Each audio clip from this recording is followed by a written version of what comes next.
What's up, everybody? This is Tech G back with another video to help you successfully pass the CompTIA A+ 1202 certification. So let's get into it.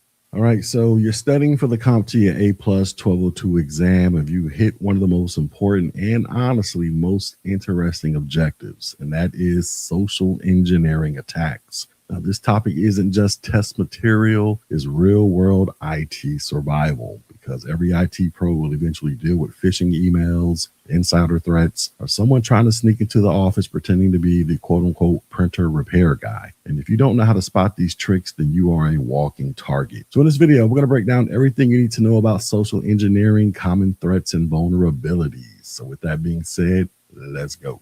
All right, so exactly what is social engineering? So at its core, social engineering is all about manipulating people instead of technology. Hackers know that firewalls, intrusion detection systems, and antivirus tools are tough to beat, but people, they can be tricked. So here are the big ones that you need to know for the exam. The first is phishing. So phishing, this is the OG of social engineering. You've seen it. Fake emails claiming you won a prize, your account is suspended, or click here to verify your login. Now, the goal is to steal your credentials, your money, or any sensitive data. And a real world example of this will be an email that looks like it's from your bank asking you to confirm your password. Now, understand that there are variations of phishing, and one of them is called vishing or voice phishing, and this happens over the phone. So think of a fake IRS agent calling you to say that you owe back taxes. You also have what is called smishing or SMS phishing, and this happens over text messages where you might get a message saying that your package is delayed. You need to click on this link to track it. Do not click that link. Also, you have what is called QR code phishing. Now, this is a new one that's out there, and basically you'll see a QR code that's posted in public that actually links you to a malicious site. So be careful with those QR codes. You got spear phishing, and this is targeted phishing aimed at specific individuals, like an HR employee who might get a fake email about updating the payroll form. And then you have what is called whaling. Now, this is the same as spear phishing, but it's aimed at the big fish like CEOs or executives of a company. And then there's shoulder surfing. So if you ever peeked at someone's phone password on the subway, well, you have committed shoulder surfing. And hackers, basically, they watch over your shoulder to steal your pins, your passwords, or other data. You also have tailgating.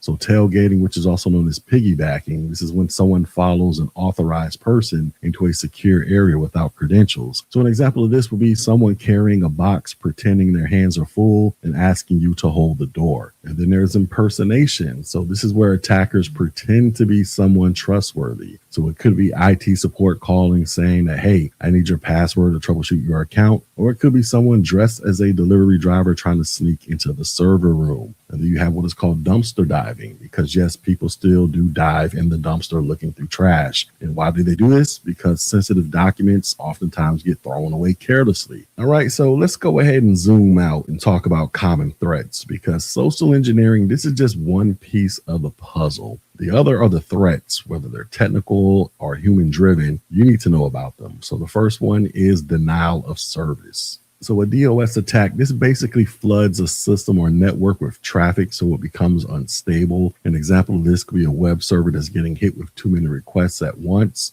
You also have what is called a DDoS or a distributed denial of service attack. And when it comes to this, instead of one computer launching an attack, now you're getting attacked by thousands of compromised computers, which are known as a botnet, to overwhelm a target. You also have what is called an evil twin. Now, this sounds like a sci-fi villain, right? But it's actually a fake Wi-Fi access point that is set up by hackers. So imagine you're at Starbucks and you're trying to connect to the free Starbucks Wi-Fi. Guess what? That might be a hacker's laptop pretending to be Wi-Fi. You also have what is called a zero-day attack. And this is an attack that happens the same day a vulnerability is discovered before a patch exists. Now, why is this dangerous? Well, because there are no defenses set up for it. So an example of this could be a hacker that is exploiting an unknown hole in Windows before Microsoft can fix it.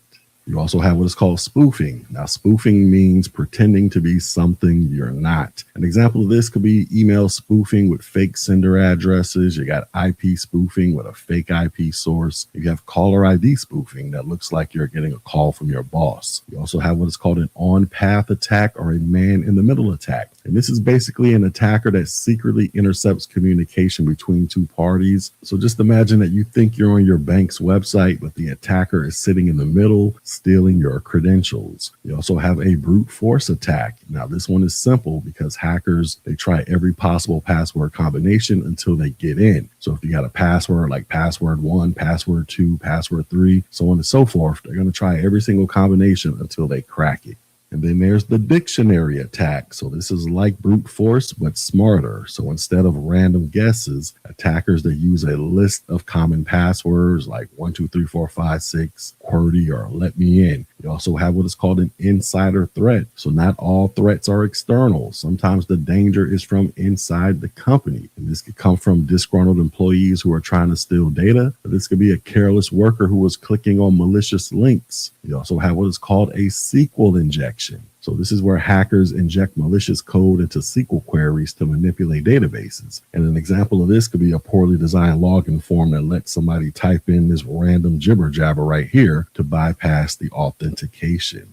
And then we have what is called cross-site scripting. And this is where attackers inject malicious scripts into websites so they run in the visitors' browsers. An example of this could be a forum post with hidden JavaScript that steals cookies from everybody who views it. You also have what is called business email compromise. And this is a targeted phishing scam that tricks employees into wiring money or sharing sensitive data. An example of this could be an attacker that pretends to be the CEO and emails the accounting personnel to send them $50,000 to his vendor ASAP. And then you have what is called a supply chain pipeline attack. And this is when hackers go after third-party vendors to compromise a larger target. So an example of this could be the SolarWinds hack, where attackers inserted malware into trusted software updates. All right, so let's go ahead and talk about vulnerabilities because these are the cracks in the armor that threats exploit. The first one is called a non-compliant system. And this is when systems do not meet security standards or company policies, and they're just essentially wide open. An example of this could be employees using personal laptops without security software. You also have what's called an unpatched system. So updates, they exist for a reason. And skipping patches, this can leave known vulnerabilities wide open. You also have unprotected systems. So if you don't have any antivirus or a firewall, then that's like basically leaving your front door unlocked. An example of this could be a workstation with no endpoint protection. Well, that is an easy target. Then there's end of life. So when software reaches end of life, then the vendors, they stop supporting it, meaning you get no updates, which presents a major risk. An example of this could be if you're still using Windows 7 after 2020, then your computer is wide open because it's not getting any type of updates or protection, and you're just flapping in the wind. And then you also have BYOD, or bring your own device. So employees, they love using their own devices at work, but BYOD, this can be risky. And some of the risks include devices might not meet security standards, or personal devices, they can spread malware into company networks. All right, so here are some real world tips for you IT professionals out there, or you aspiring IT professionals. First thing you want to do is educate your users, because most breaches, they start with people, not machines. So train your staff to spot phishing. Also, you want to patch everything from operating systems to applications. You also want to use multi-factor authentication because this makes brute force and stolen passwords almost useless. You want to monitor your networks. So use tools to detect unusual traffic like DDoS attacks or on-path attacks. And you want to lock down physical security to prevent tailgating and dumpster diving because those are real threats. All right, so let me go ahead and wrap all this up. So exactly how does all this connect? Well, it connects like this. Social engineering attacks, they trick humans. Threats, these are technical and human-driven dangers. And vulnerabilities, these are weaknesses that attackers exploit. And for the exam, you need to know examples of how they work and their defenses. And for the real world, you need to apply them daily to protect users and systems. So when CompTIA tests you, they might hit you with a scenario like this. They might say something like an attacker sends a fake CEO email asking for wire transfers. What is this? Well, that's going to be a business email compromise. Or you might get a scenario that says an attacker sets up a fake Wi-Fi hotspot at a coffee shop. What is that? That's going to be evil twin. Or I might say something like a system wasn't updated and got hit by ransomware. What's the vulnerability? Well, that's an unpatched system. So if you can connect the dots like that, then you're good to go. Now also remember, this isn't just about passing the A+ exam. This is about becoming the kind of IT professional who knows how to keep companies safe from the bad guys. All right, so with all that being said, let's do some check on learning. So our first question is, an attacker sets up a fake Wi-Fi hotspot called free coffee shop Wi-Fi. When the user connects, the attacker can monitor and steal their data. What type of attack is this? Is this spoofing, an evil twin, an on-path attack, or a zero-day attack?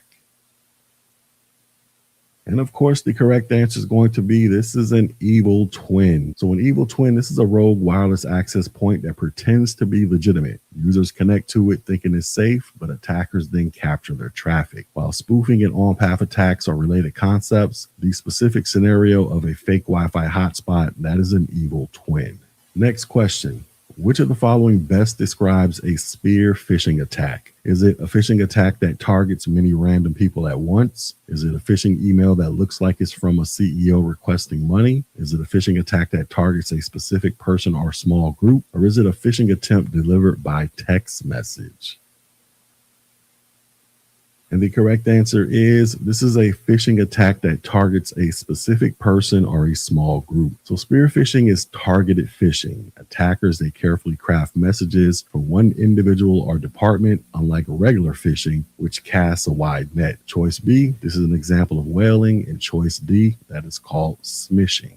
And our final question is, a company suffers a ransomware attack because employees did not install a security patch that was released months earlier. Which type of vulnerability allowed this attack? Is it an insider threat, an unpatched system, a zero-day, or end of life?